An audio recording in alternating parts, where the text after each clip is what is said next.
You know, it all starts with an idea. And maybe this has happened to you. I know it's happened to me. You get this idea in your head and you're thinking, wow, maybe this could be a viable business. And the more you think about it, you're wondering if it's something that you could really develop, something you could make a living from, more than just a hobby. As you start to consider it further and you ponder it, it's like everything starts to come together and you start to imagine, what if? What if I could really make this happen? And as you dream about it, you start to see all the pieces magically come together. And suddenly you have all the money you're going to need to launch this business, all the customers you could ever want, the facilities you've always dreamed about, and all the equipment and supplies you would need to launch the business. And as you envision this, you're thinking, boy, just think of what this could be. Well, what's wrong with that picture? You're dreaming! That's not how it works.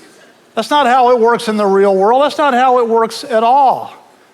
Because when you're in the real world, questions start to come at you fast and furious. And if you don't have the business literacy to deal with all of these questions, it becomes overwhelming. Many people, because of the way these questions are constantly bombarding them, if they don't have the ability to answer them and act on them, they just end up giving up. And if they do start their business, they're destined for failure. So one of the things we realize is that it's really not too easy being an entrepreneur. And the question is, what can we here at Full Sail University do to help? And I have an answer that I would propose, and I like to call it the Innovation and Entrepreneurship Master of Science degree program. My name is Ron Cook. I'm the program director, and I'd like to spend a few minutes telling you a little bit about our program. Let's start with just some basic information. When we assembled this program and put it together, we wanted to put together something that provided people entrepreneurial skills. So when we launched the degree program, we decided we wanted to be able to provide it to a very broad audience, and thanks to Al Gore, who, as we all know, invented the internet, we're able to offer it online. So it's a 12-month online degree program. And the whole concept of the degree program is we take an idea from idea to launch in a 12-month period. Now, to be fair, we can't force any student entrepreneur to launch their company, but we definitely prepare them to do it. And one of the things we provide is what we refer to as a virtual business incubator. Now, a business incubator typically would be a physical facility, but we're doing the same thing virtually. We're supplying a variety of different resources and materials to help entrepreneurs. We've also created a faculty advisor program where we team every student with a faculty advisor whose goal it is to prepare that student's business for launch. And we've created a process we call Smart Start to explain to students how to properly move something through the ideation process and feasibility to determine if it's actually going to be a viable business. So I get asked this question all the time. As educators, what can we do in a program that is about creativity and innovation? Probably the number one question I get is, gee, creativity, can you really teach this stuff? How do you teach somebody innovation and creativity? I've come up with 5 things that I think we do very well. The first thing we do is we can teach about the topics. And when I say the topics, we can teach somebody the difference between creative thought and actually moving to innovative action. And that's the difference to me between creativity and innovation. Thought transformed into action. The second thing we can do is explain to someone what's involved in moving that idea all the way to implementation. We call it idea to enterprise, idea through implementation.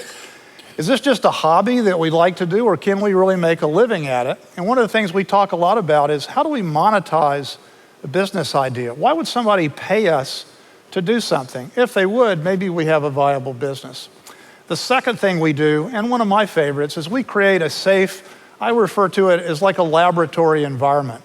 It's a place where our students in a very safe way can experiment, can test their hypothesis.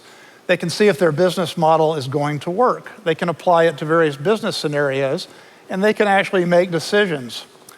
The beauty of making decisions in this very safe environment is that they have an opportunity to make mistakes. What better place than the university to experiment with things, take a risk and make mistakes? You much rather screw up a little bit while you're still in school than after you go out and launch your business and lose a lot of money. The third thing, humbly I would suggest to you, we do as good as anyone anywhere in education. We teach business literacy. And here I'm talking about areas such as finance and the law. And we teach marketing, and we teach distribution. And we provide these young entrepreneurs with great ideas, the entrepreneurial skill sets they're going to need to be able to go out and make their company a success. The fourth thing we do, which is what brought me to Full Sail originally, is we bring in outside experts all the time. It's hard to imagine there are people out there just as smart or smarter than we are. And we bring those people in so that our students can hear from the true experts, those that have been out there starting companies, to share their stories, where they stumbled and how they succeeded. Here at Full Sail, we have a tremendous library, and we've assembled a cache of other resources to help entrepreneurs, again, move their idea along, showing them how it's done. The text that we've chosen for our degree program is very comprehensive, and it includes a very extensive video library. And then we came up with some tools for business model creation, and I'll share one of them with you to explain how it works in just a moment. Finally, we see the role of teachers not just as educators. We want to be seen more as business coaches and mentors. So we want to take our real-world expertise in terms of launching companies and running successful companies and show our students how it's done based on our experience in the field. The faculty advisor program we've created give our educators an opportunity to mentor students on a one-on-one basis, but it also allows them to hold students accountable when we give them resources to make sure they're using them. And finally, we use our networking, our contacts in the business industry, various business industries, to network with business professionals and tap into our alumni network. Now let's talk just a little bit about the curriculum. It's a little bit different. We don't focus on a business plan. We focus on a business model. And there is a difference. In the old days, we would create a comprehensive business plan. It would be an extensive document. That's not what we do. We use a very customer-centric business model approach, and it basically works this way. We come up with an idea, we research it, we create a model to support it, and then we go out and test it, because thinking we have a good idea can only be validated when our customers support that. We go through an iterative process. As we get feedback, we incorporate that feedback into our business model so that over the course of the year, it continues to evolve and become something that our customers will ultimately support. To do that, a tool that we use is called a business model canvas. It's been around for a while, but we've modified it slightly to make it more of an interactive tool. And here's what it does. It causes us to ask the right questions. What problem are we really solving here? What are the various potential solutions to that problem? What are each of these solutions potentially going to cost us in order to implement? Can we make any money doing this? What distribution vehicles will we use to reach our potential customers? And so on and so forth. This iterative process, again, evolves during the student's time with us. As a result, our final project is a bit different. These students, entrepreneurs, are not ready to accept jobs when they graduate. Their plan is to create jobs for themselves and for others. In order to do that, they need to be able to present their business model to an audience, such as yourself, and that's what we have them do. So let's take a look at what that might look like when they do those final presentations. During your final business plan thesis course, you will prepare and refine your business model presentation and schedule your presentation with a faculty panel. Keep in mind, you will not be presenting a comprehensive business plan, but rather a business model. Simply stated, a business model focuses on how your business makes money. It explains your products or services and why there's a need for them, how what you offer is something customers are willing to pay for. Your business plan supports the business model, and while your presentation will focus on your business model, you'll also be developing a detailed plan for building your team, financing your venture, and positioning and differentiating yourself from the competition. You will present your business model live, on camera, using your laptop and the same GoToMeeting platform you have used for weekly virtual classroom sessions throughout your degree program. Think of the faculty panel as potential investors. The goal is to convince them your business model is worthy of an investment. What a great faculty panel, huh? I think they just keep us around for the eye candy, as you can see. So we're dealing in a 21st century learning environment, again, an online-only program. So part of what we need to do is utilize technology in order to establish a face-to-face virtual classroom relationship with our students. One of the techniques we use is called flipping the classroom, where we ask students to consume information and come to the virtual classroom ready to discuss it rather than have a lot of lecture. Our advisor system allows us to do a lot of one-on-one with the students to make sure they have everything they need. And also, we focus on the application of particular concepts, financial, legal, marketing, to the student's business plan, not just to businesses in general. And in doing so, this creates a very personalized learning environment. When a student knows how it works for them, it could be different for you, and for you, and for you, depending upon the type of business that you've undertaken. Now, our role here at Full Sail University relative to innovation and entrepreneurship is to support student curiosity, creativity, imagination. In order to do that, one of the ways that we unlock creativity from our students is we give them a variety of ways to address problem solving.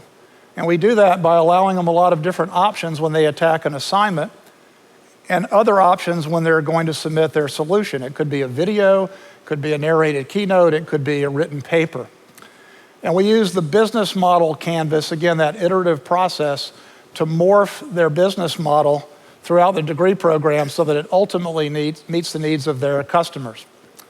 Now, one of my roles as the program director is to make sure we're constantly developing our teachers. When you're dealing with entrepreneurship and innovation, we want to make sure we're constantly on top of the current experts in the field. Who are the entrepreneurs that are successful out there in the business world today? We've become highly involved in the local community. I currently participate in an accelerator here where I'm right now mentoring 6 different entrepreneurs. Every year, all of our educators are required to spend hours of continuing education training in the field to which they become an expert.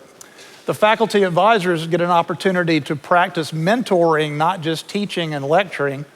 And the thing I love most about our degree program is getting the entire faculty together and doing brainstorming with one goal in mind.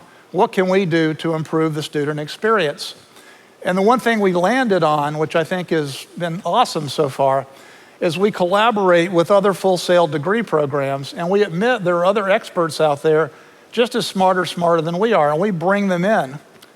And we create a partnership with our career development department that taps us into not only employers coming to the area and networking opportunities, but also tap into our own alumni network. We partner with our instructional design department to create eye-popping and engaging educational aids, such as you're seeing here today. We want to make our expertise available to all Full Sail degree programs. And as a result, we put the word out. What we do in innovation and entrepreneurship is, very simply stated, we do startups. We're here to help people create businesses. That's what we do.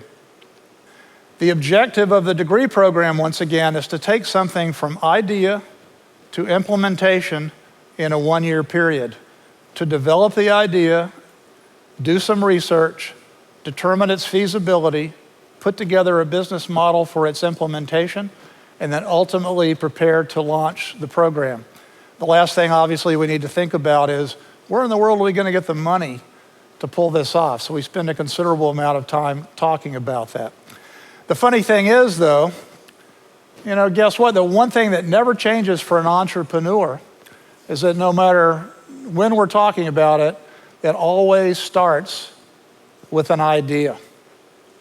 Thank you very much. Thank you.